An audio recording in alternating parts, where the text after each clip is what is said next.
Tak, od 1.7.2025 bojnice zaviedli 24-hodinové platenie v strede mesta a je to takto novo označené, že zóna A centrum.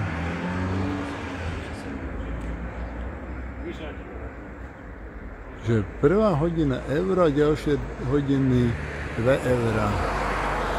A platí to pondelok až nedeľu od 00 do 24 hodinové platenie.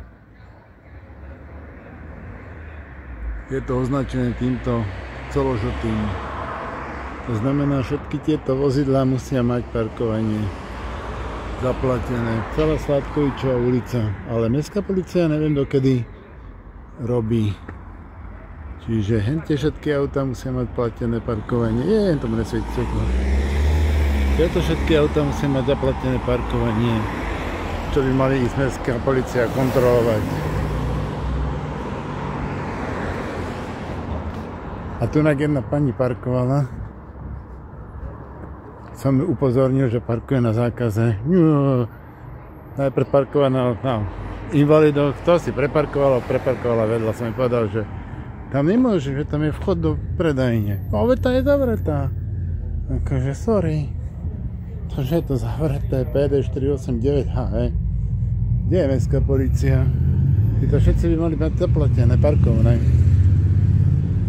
Keď už to tu tak žiadajú. Obrovským tabula.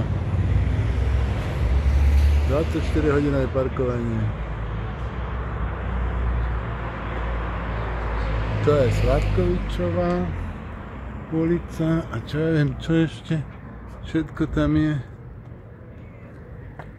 dané.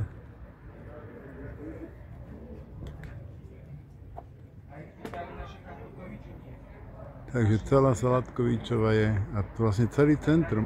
Zóna.